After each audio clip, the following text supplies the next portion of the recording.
Welcome back to Not Just a Podcast, where conversations turn into connection, ideas turn into action, and every story builds the community a little bit stronger. I'm your host, Danny Lee, coming from a background in television, podcast production, and I'm bringing structure, clarity, and a whole lot of real conversation to the mic. And I'm L.I.V.E Hightower. I'm bringing poetry. I come from a background of poetry, come from a background movies, theater. I'm just involved in the community in all type of different ways. Okay, so let's go into how that all started. How it all started. I could say as a young boy, I've written a lot of music. But as time went on, I changed my music into poetry because I felt like poetry was layered. So I got to writing poetry while I was in foster homes, incarcerated when I was younger. And getting out, I put it to use. Started to share it with the community. And next thing you know, one thing led to another. And probably like 300, 400 shows, poetry shows in. And it's just looking up from now. And I'm just I got extreme gratitude. That's a lot. 300 to 400 shows. Yeah. So all the time. Yeah, all the time. So you're continuously working and working and working. And I'm sure throughout the time you're building your brand for yourself as well. Yes. Okay, so can you tell me how that goes with building your brand and how difficult that can be, I'm sure. Building my brand, I didn't know poetry can build a brand when I first started. But eventually I started like thinking, okay, life isn't very easy. It can be a brand. It looks good, and it's the truth. Life isn't very easy for a lot of people. Even people that got money, sometimes money don't cure everything. More money, more problems, to be completely honest. Money don't cure everything. So started to put L.I.V.E out there and started to, it's catchy, so it caught on, So then L.I.V.E stretched out to Onyx. And Onyx is a brand which I was just fed up with our people calling each other black. I don't like the word black. I don't resonate with that word because this is like an empty color. So I'm start calling us Onyx. So Onyx people. So because we layered, we've been through a lot, and we still shining. So that's my brand. Clothing line coming, beard oil.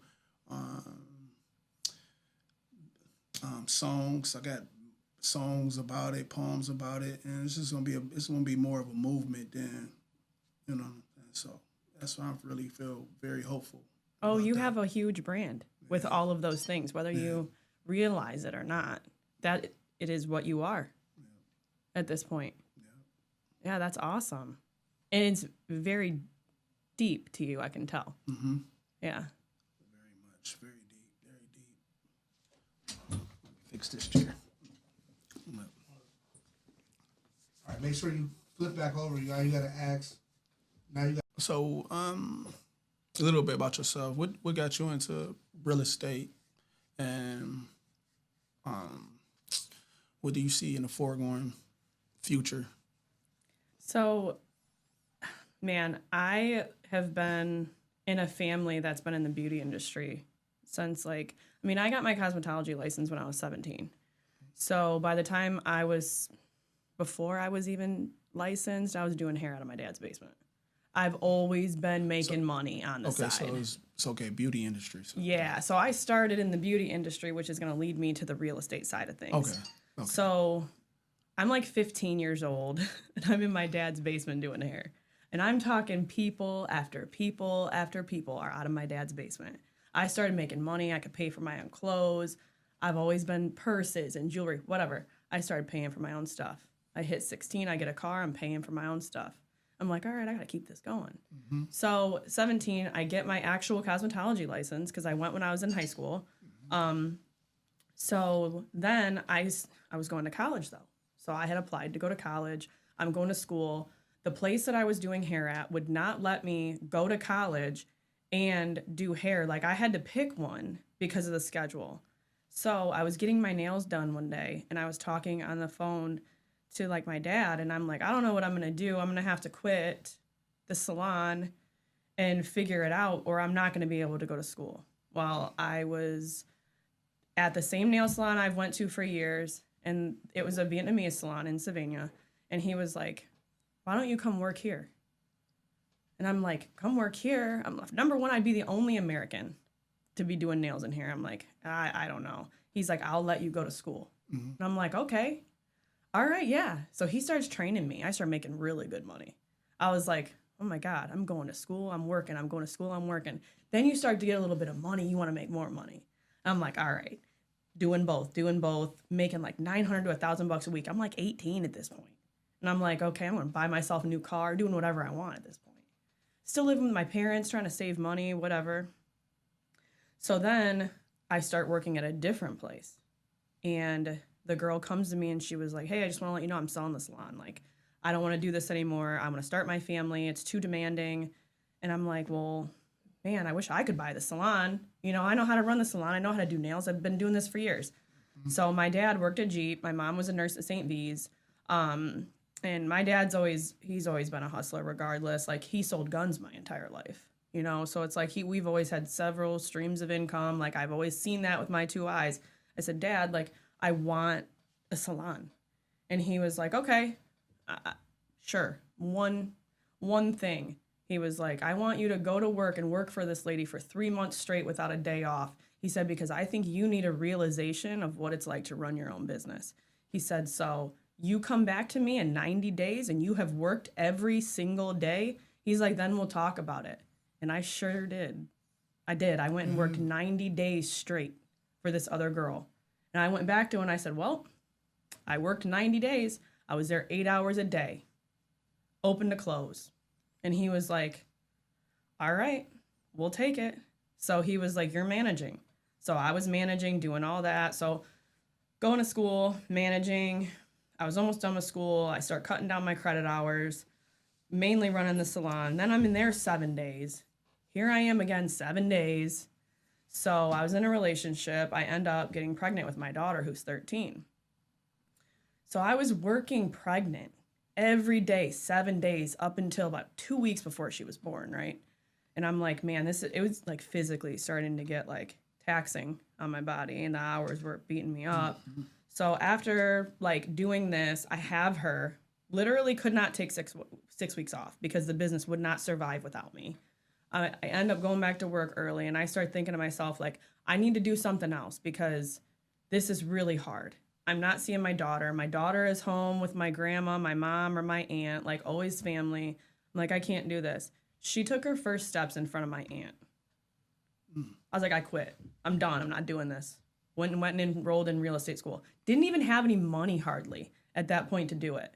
So I went on eBay, sold my entire purse collection of Louis Vuittons, Gucci, whatever I had, put it on eBay, paid for school, got through school, worked there for a while in school, ended up getting my license, started working on a team, and then I started making enough money to where I didn't need to be there anymore. And it was all centered around the fact that I wasn't home with my kid. Yeah. That's what it was. Missing those moments. Yep. That killed me. That's, and I knew if I worked hard enough when she was young, by the time she was older, like she is now, I'm there all the time because I had to start building when she was that little, or I'd be absent right now. Right. And that's not good. Right. Yeah. So you see them. Okay. Yeah. You don't want to miss those moments. Yeah. No, I feel like I would not, like, I'm glad that I did it the way that I did, but that's a hard realization. And when it took that one, most people catch on late. I got a video. Catch on late, not just after just those, that moment just. Yeah, I got a video of her walking in front of somebody else. And it seemed like your father was there. Oh, your yeah. Your father was a good figure.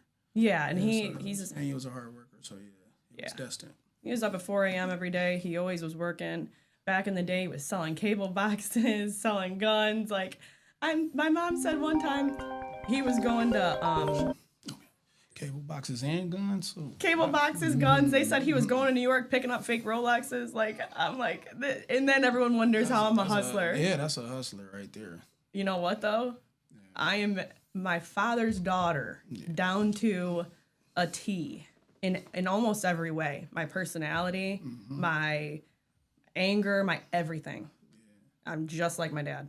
See, my dad was an artist, so he drew portraits, so he was perfect with the perfect, as I remember, with portraits. So I try to even draw, and I got into it for a while, but it's still art though. You're still doing art, like you. But it's I drew a few of my tattoos, and got them tattooed, and they look.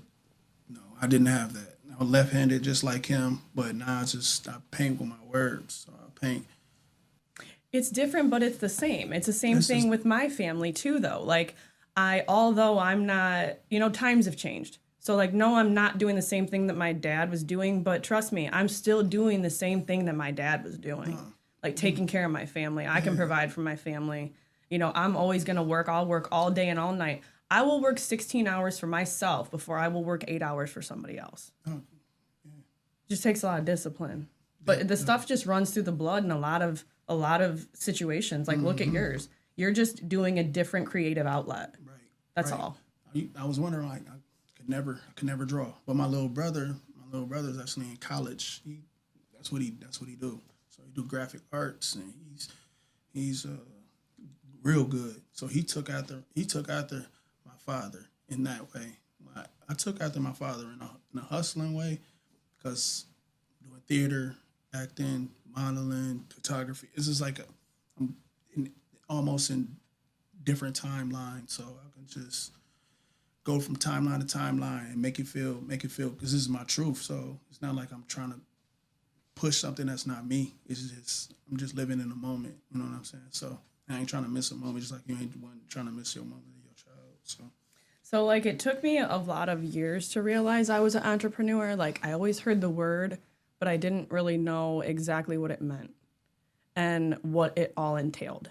I just kind of always thought I was a hustler. I didn't really think about this, like the fact that I was building a brand or anything. Mm-hmm. So do you realize that you're an entrepreneur? I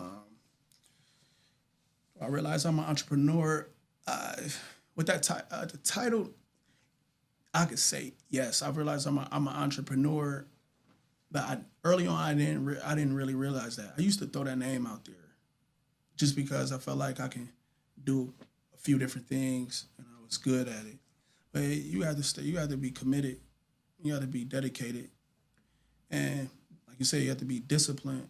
It takes a whole level of discipline that a lot of people I don't think are really willing to try to achieve. Like, okay, I've seen a lot of people run businesses that don't know how to run a business, but they also don't know how to discipline themselves to make themselves successful.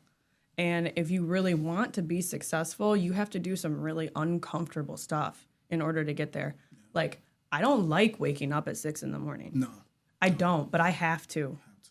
Like, I go to the gym almost every day. Mm-hmm. Mentally, I have to go to the gym every day. Mm-hmm. I go to boxing. Right. Yeah, I go to boxing 2-3 times a week. I lift at least 2 times a week. You box? Yeah, for a long time.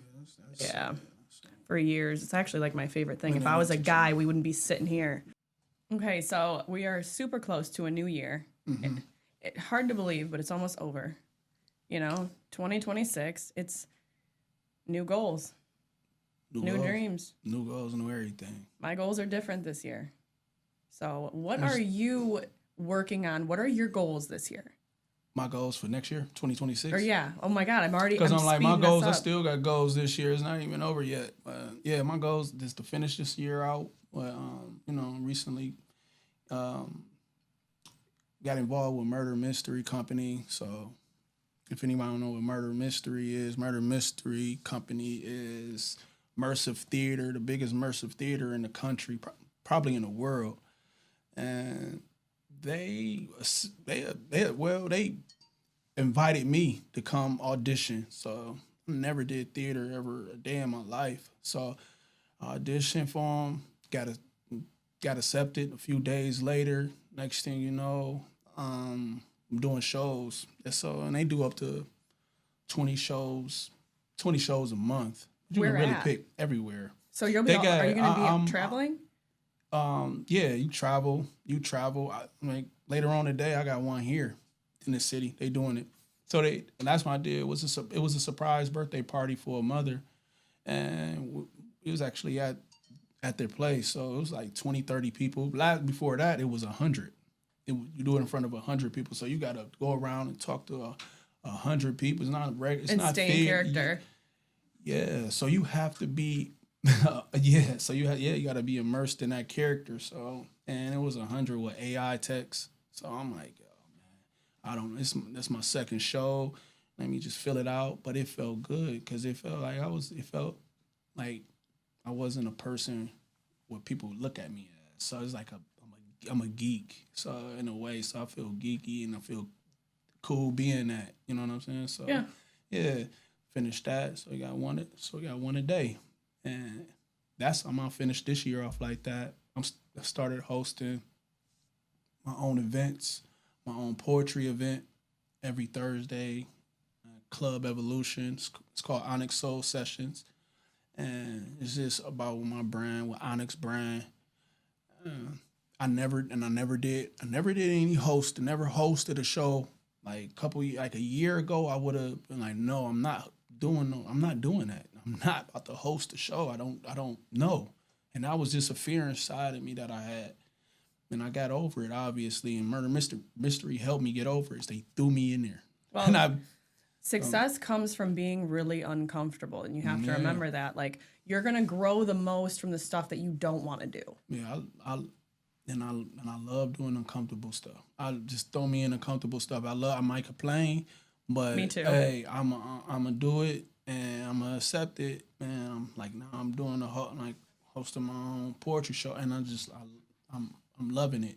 First, I only did one so far. So. Okay, so do you have anything for us that we can, anything that we can listen to, something that is either completed, already working on? Yeah, I got a poem, and it's about the brand, the Onyx brand, but it got a lot to do with everything, though. I trust no one.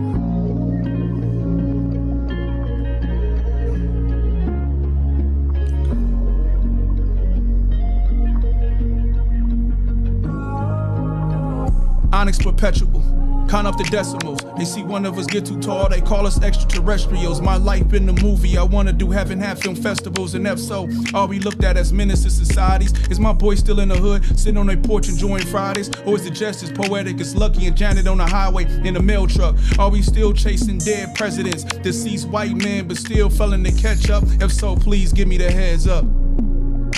Do the Onyx man get killed before his 18th, or before he make it to the league, or make it out the ghetto? Discernment help me make it out the many faces of the devil. It's one thing to put your poetry to bass in trouble. Get a blanket, we laying out at the film festival. My art is deep, Onyx, Dawson Creek. Noah's Ark, my art won't sink. Ancient as the art of Greek. Roman motif, roll leaf, blow smoke in the police face. Black rags and black shades and gold teeth. Black sheep, Onyx sheep. Where's my little Bo Peep? Many stand at the edge and don't bleed. Gut feeling that I feel in my obliques. My life's a movie, I see no one I know on the flow seats. The show must go on, with soul in my poem. I put Onyx on my clothes, on my robe and my throne. Onyx is the new gold. Onyx is the new gold. 24 karat onyx, onyx the size of comets. 24 karat onyx, shoes when I'm shopping. Instead of wasting money, we gon' profit. Stop buying Louis V, they don't make sizes for a profit. I used to ask my mama, do the sun rise over the projects? They was hanging shoes on the telephone pole wires, I was thinking cosmics. Y'all was thinking college, I was thinking what type of intelligence Malcolm X had to be put on the watch list. And if I had that type of vision within my synopsis, can I help my people snap out this hypnosis? Mama used to say, boy, you too deep. I used to say, you see see food. I see food for thought with the contents. You gotta know what you are taking. I smell eggs and the bacon, but who's that in the apron? See Satan. Everything that looks good, it ain't good. You ever seen sheep bleed? Great wolves walk up with poetry on my taste buds. No canned goods, just baked goods, just rosebuds. I had no college funds. Mama smoked that up. Life was like looking for the light and finding no sun. Reminiscing my innocence, oh how I miss those hugs. Now my life feel like my first feature film, no love. I used to think if the government bringing in drugs, who's your plug? Same slave, different chain on the run. Family ain't family no more. You won't catch me putting anything on blood besides peace. I don't want much. Like a polo logo, I'm on my high horse. Unicorn, of course. I jumped out with no warning from the porch. Like a runaway slave, I'm running towards the north. Stop at the library, I grab a thesaurus. Prepare myself for the future where people getting paid for shorts. Changing course, gotta adapt. Forget that. Tupac never won a plaque. If I lost, I run it back. If I run it back. Been on my phone too long, I gotta unadapt. Cause my mind is the adapter, my soul is the data designed by NASA. Leo won't smoke after we make it past cancer. When the smoke clears, I'ma win a sag. Everything balances out like a Libra. Sit back and chill with my Scorpio and sativa. And if I ruled the world, there'd be no gatekeepers. There'd be more deep thinkers. Onyx colored beaches, onyx sand beneath us. The onyx man, a genius. So 2026, what interesting moves do you have? Okay, so I am currently at Danbury. I do have one team member. I have some things coming this year that like can't really say anything yet. But I'm building my team of agents right now. I'm gathering more, but I'm trying not to move fast. I'm trying to be very strategic this coming year with how I'm doing things and why. Mm-hmm. I want to grow my team to where I have someone for everyone. Okay. To a point of I want a very diverse team. Mm-hmm. I want you to be able to call Danbury and get one of my agents and you're going to be completely comfortable. Okay. So this coming year, my biggest thing is, I always have like a volume, certain amount of volume I want to sell, like $10 million in houses. Mm-hmm. Always. 10 million it's always going to be that. 10 million? Yeah, I did almost 9 this year. Okay. So 10, and that was with me getting married, going out of town a lot, doing all that stuff. And now like this coming year, I'm like locked in. Like I know exactly where I need to be. I need to change my habits. I need to make sure that I am branding myself more. I need more content. I need to hire effectively. I need to... More visibility. That's exactly what it is I need to be more visible this year. Undeniable. Yep, and visibility will lead right into success, hopefully. No, it will. Like, hopefully. Because there's a lot of agents out here, and it's just, like, I have 13 years of experience. I have the numbers behind me. Not just 1 year. I have a consistent 13 years of full-time, no stopping. And now I'm getting to the point where I want more, and I want more, and I want more. And I want a team that's doing 20 million. And I want educated agents. Mm-hmm. I want to be hands-on. And it's like I need to work more. I need to work more hours of the day. That's just how I'm wired right now. I need to get everything straight. I need to make sure that I'm playing my cards right this next year. Work more hours of the day. Yep. Either that or slow down time. Yeah. We need like an extra day. Only one moving. While everybody moving regular, you just moving. It's like slow, like controlling everything. Yeah, that's how I wish it was. I wish it was more hours in a day. I have started to realize that my habits and my discipline are inevitably either going to make me or break me. So I cut alcohol a long time ago. I don't drink very much. Like I make sure I work out all the time, and that's not for my physical body. It's not. That's all mental for me. Like seems like it don't taste the same either. Well, I eat out of a container too, by the way. I'm very like strict, regimented with like what I eat and taking my vitamins and drinking water and everything. Like I have to be at a level that other people don't want to be at if I want to be better. I can't continue to do the same thing and stay in the same place. I'm in this period of like wanting to grow, and I'm willing to give anything to do it, but I am not willing to cut time with my daughter to do it. Mm-hmm. So that's the only boundary. Right? Yep, that's my only boundary. Mm-hmm. Is I'm not taking time away from my family. Yeah, you got to be ready to sacrifice whatever you need to sacrifice to do what you need to do.